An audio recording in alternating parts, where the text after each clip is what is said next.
Hey everybody, welcome back to Keeping It Real with Tiff and Carl. I'm Carl Rabin. I'm Tiff Salcido. And for today's episode, we wanted to talk about something that pops up, that comes up a lot when we are engaging not just with staff, but also with other leaders, who maybe middle managers, right? And stuff. And it's how do we influence without when we don't have authority, Mm. right? And this is something, like I said, that people mention all the time, and you hear them, well, what can I do? And I just heard that this last week, when we were having a conversation. Well, what can I do? What can I do to change when the policy says this, or when the regs say this, or when my manager doesn't support me, right? Or whatever else that is. And so, where do you see that pop up to? Where what I see a lot is that a lot of times people do feel powerless, especially in systems that are very compliance based. There's a hierarchy. Like we work in government, so everybody always reports to somebody. There's nobody who doesn't report. Like everybody reports to somebody, and so there's like this delicate balance between like I'm doing what I'm told and I notice something's broken, but I don't have the power to fix it. And so there can be a lot of people feeling stuck. There's nothing I know it's broken, but there's nothing I can do. I'm not in charge. Or I shared a good idea in 2006. Nobody listened to me. Therefore, I'm completely disconnecting from the process because I don't have the authority to change anything. And so I will say that's true. Uh, we don't always have the authority to make decisions to fix things. We don't always have the authority to demand that other people do what we want. But there's a huge difference between authority and influence. For me, authority is compliance. Do what you're told, nothing more, nothing less. And that's doesn't necessarily work. I mean, if it worked for us, we would be very, very happy right now, but people are not happy. But influence, I think, is the ability to have credibility where people will want to do what you're asking, or they will follow you even if you don't have authority, because you have credibility, people trust you, you have good relationships, and they know that you're leading them in a direction that is meaningful versus just being told what to do. So, again, people might comply because of your authority, but they are influenced oftentimes by your credibility and knowing that you're going in the right direction. Yeah. No, my favorite leadership quote that I have is a leader is somebody that people are willing to follow to places they never would have gone without them, Right, right. right? And you have people that you would follow whether they have the title of manager or not. Right. I One of the most influential people I ever met was somebody who worked with me and was technically in the same position as I was, but they they had experience. They had a few more years experience than me, but what they had was a sense of understanding of the job and purpose, and a level of confidence and security in who they were and what they were doing that I wanted to emulate. Mhm. And it was, you know, regardless of position, it was somebody who was a leader on the floor. I can, think of my friend Rick. He was, before he went to work for the county, he was the chief of Edwards Air Force Base. He was the highest ranking non-commissioned officer, right, on the entire base. So he was responsible for all enlisted people, right? And Mhm. so, when he retired in that position, just think, I mean, if there's over 6,000 enlisted people on the base at the time, that's a lot of responsibility, Right. right? And so he took on that responsibility, and I guess he was successful at it. He retired. And so just because he didn't have the title didn't mean that it didn't carry over into his role. And how did that show up? Well, when I was his direct report, you could just hear how he was talking about things, and wasn't about being afraid to make a mistake. It was, what do we think is best for people, right? Mhm. And when I became the supervisor, I ended up becoming his supervisor. He would come in and say, rather than, hey Carl, what should I do, he'd come in and say, "Hey, Carl, I have this idea of what to do with this client, and I know we don't usually do this, but I went ahead and did it, and I just want you to know this, and gave me the good reasons. So if anybody asks why I did it, just let them know that I did it because of this. And if it comes back wrong, then we can fix it. But I just wanted you to know this is what I did." And he didn't have to wait for me to, oh, I hope nobody notices, right? He came in and let me know this is something that may be a little out of the ordinary, idiosyncratic, but it was something that made a difference and I can defend it.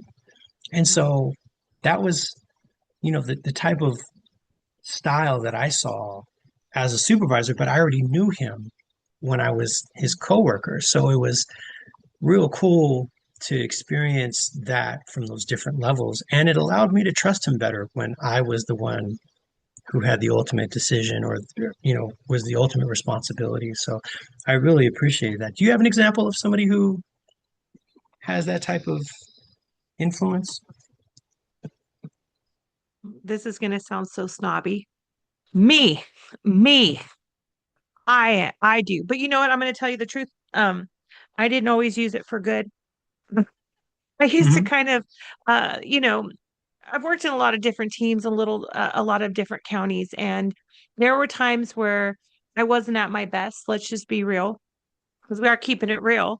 There are times where I felt very righteous that I was the one that knew stuff because I've been there for a long time. I had a lot of program knowledge. I'm very purpose driven. And so I would disagree with a lot of the decisions being made for different reasons.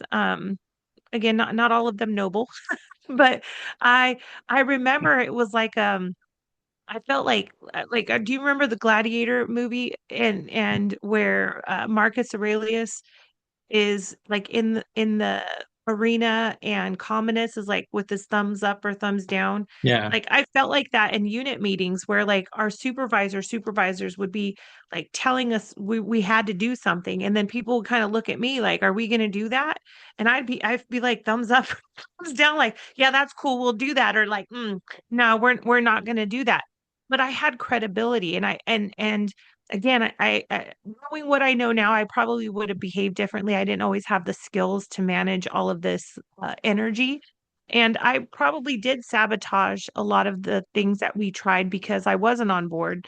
And I didn't think it was a good idea, but I didn't know how to like communicate that effectively at the time.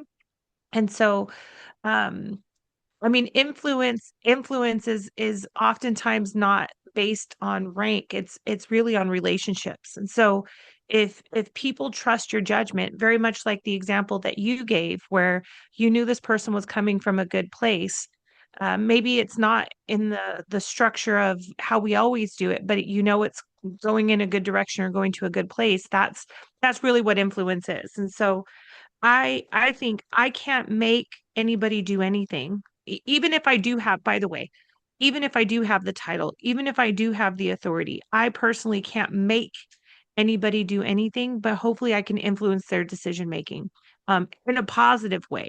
Because we don't want influence to be manipulative or um, like we don't want to start a cult.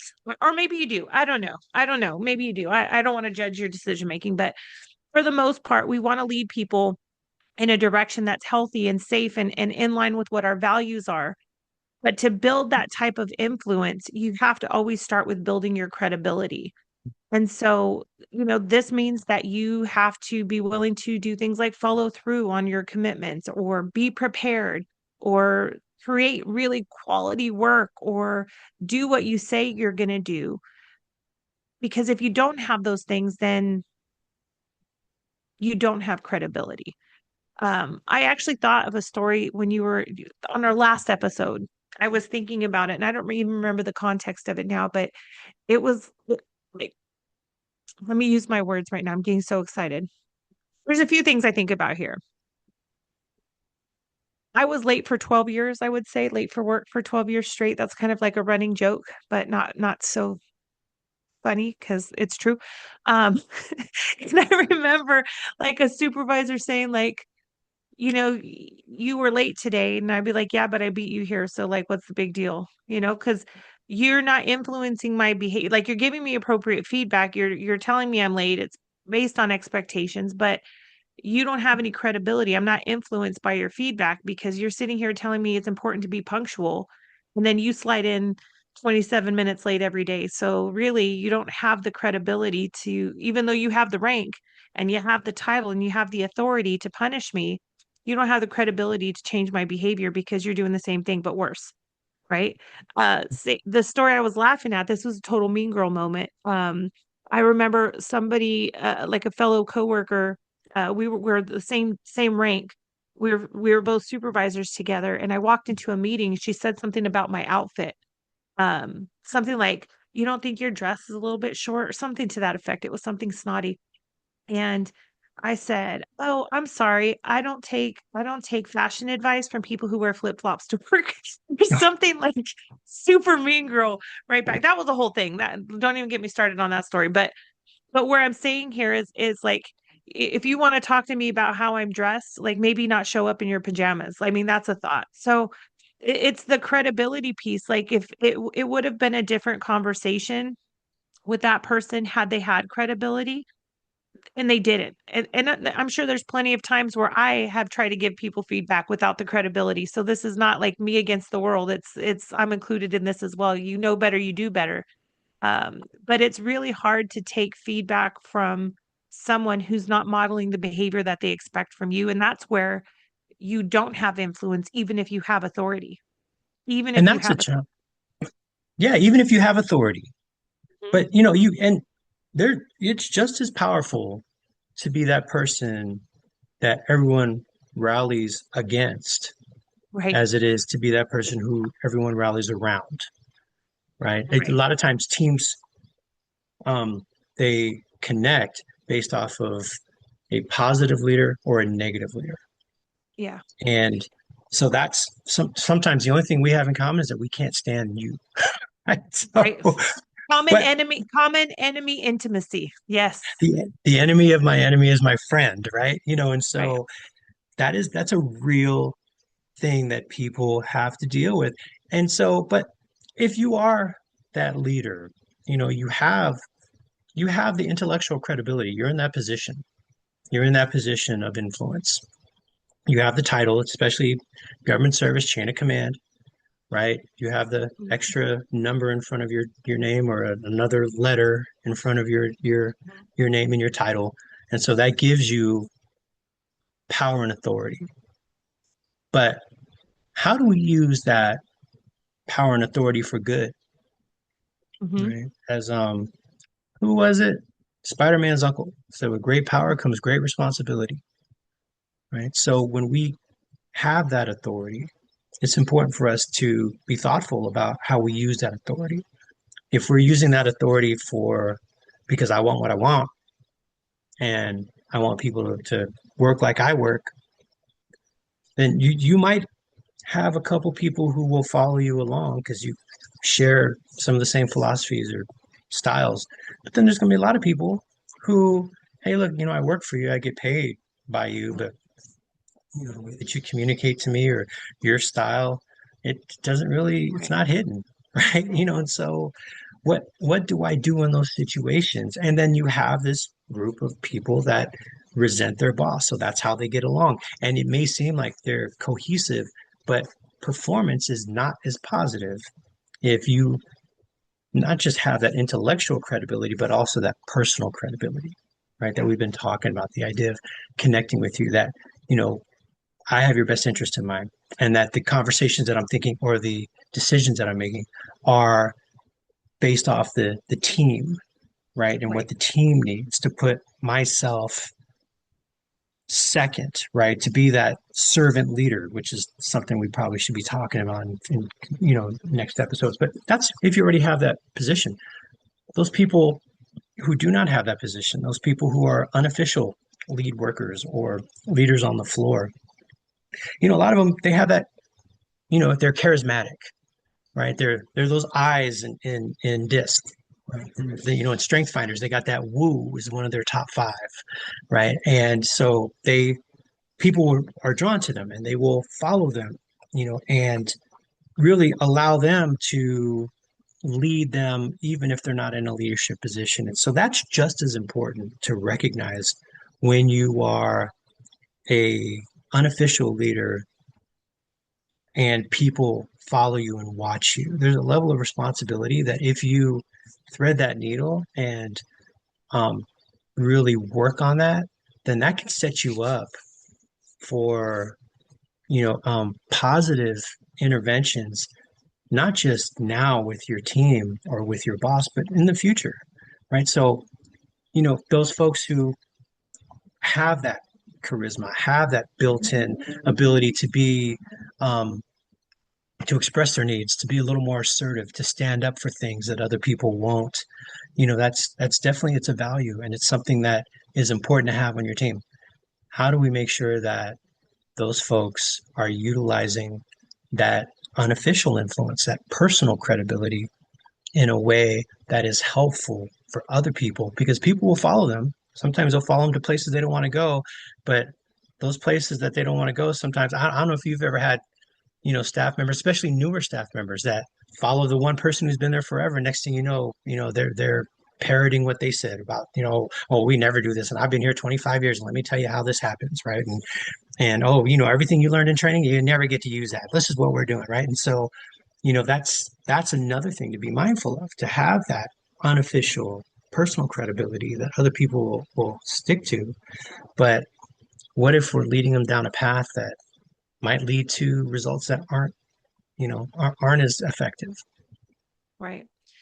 It goes back to what I remember when we had Michelle on the show a long time ago. She said relationships are currency, and I've been thinking about that ever since. That was something that really resonated with me, and that's part of influence is you have to invest in those relationships, and you have to do it before you need them. Now, this is not transactional. I'm not encouraging you all to create like collect people resources like Pokemon cards to see when you need them.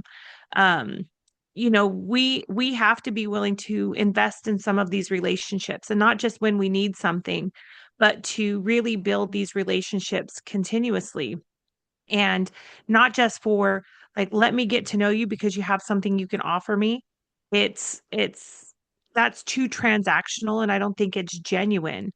Influence is really built in those small moments long before those very important ones.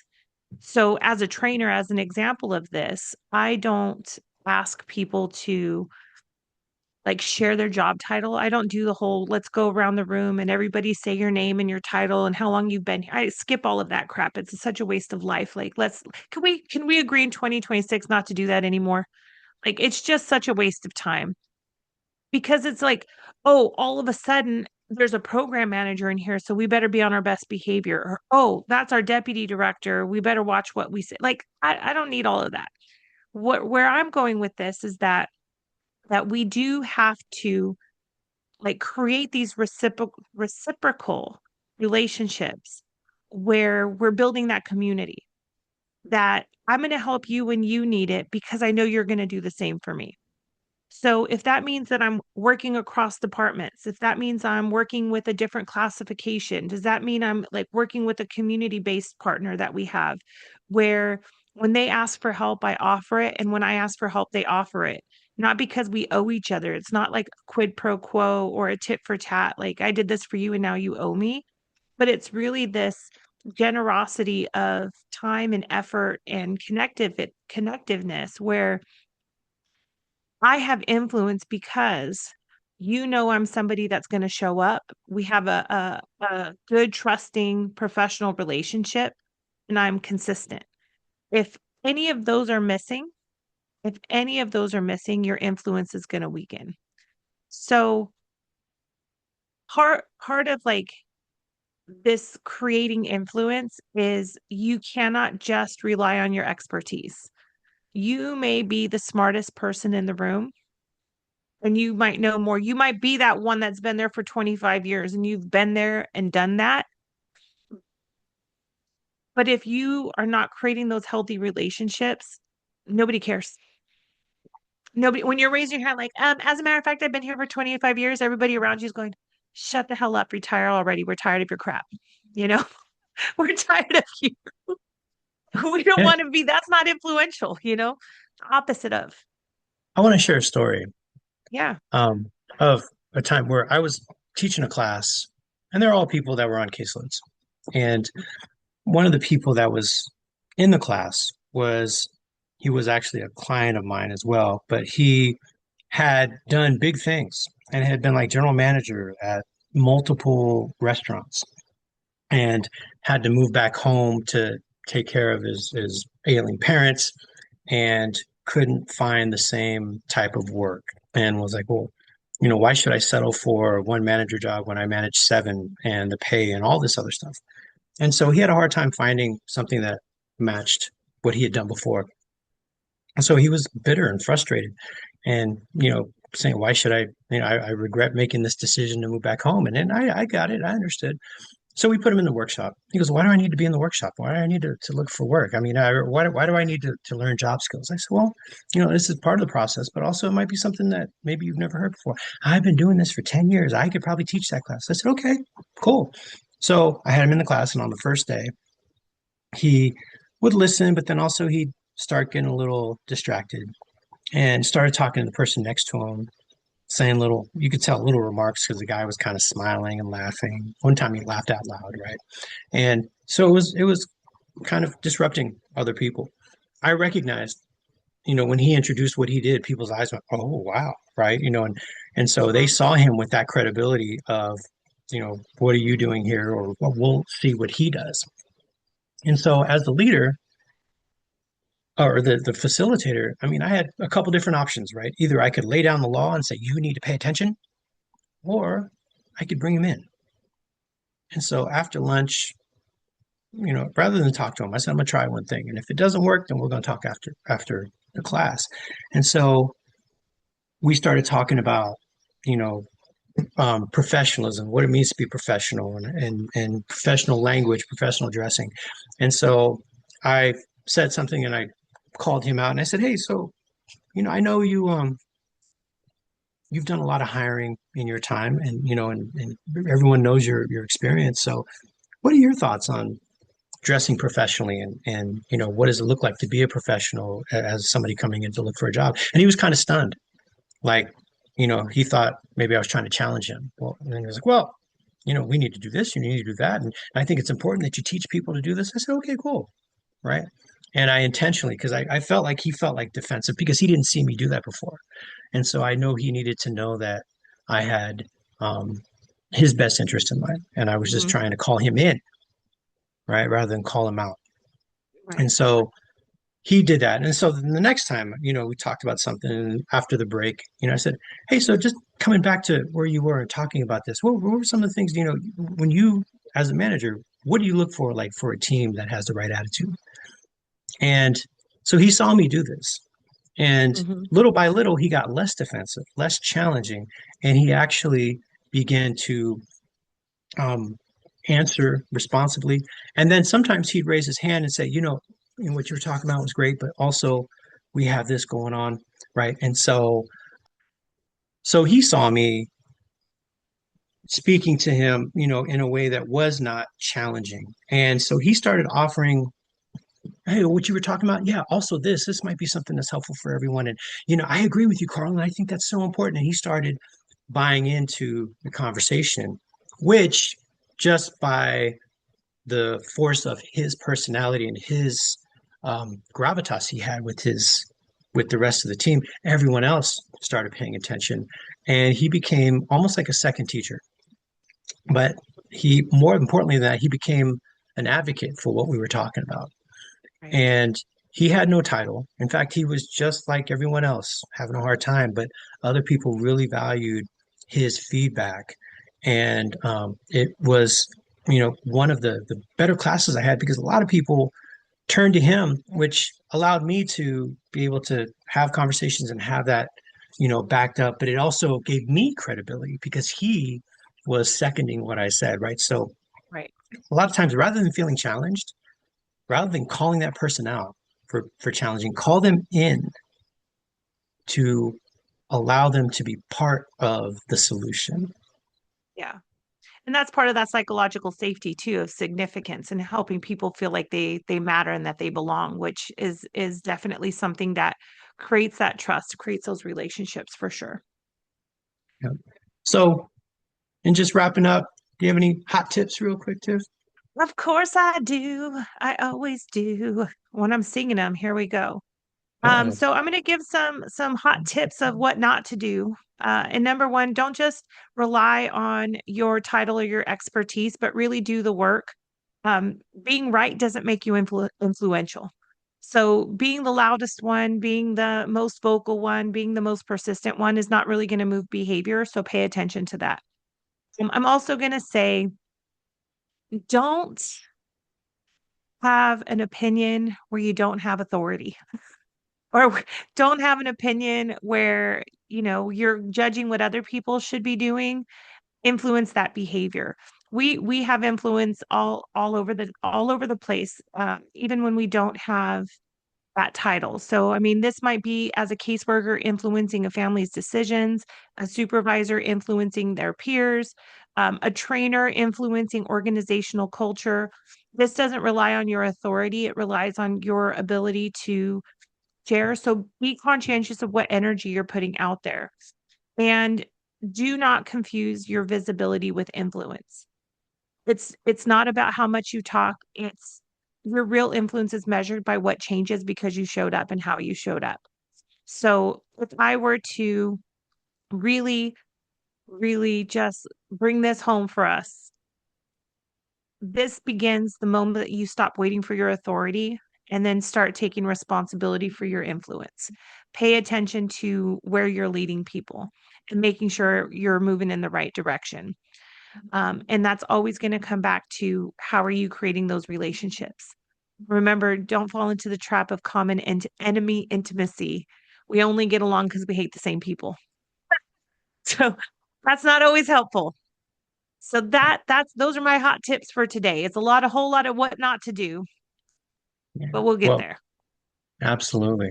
And like I said, if you're leading a team ready to overthrow your boss, have that conversation with your boss before you overthrow them, because you know, Yes. 'cause you might develop the wrong reputation, right? So And just don't remember, give me fashion advice if you're wearing flip-flops to work. All right. Just wanted to get that out there. Let's keep it real. I'm still and with salty. that, yeah, absolutely. And with that, I'm Carl, I'm Tiff. and let's keep it real responsible. That's right.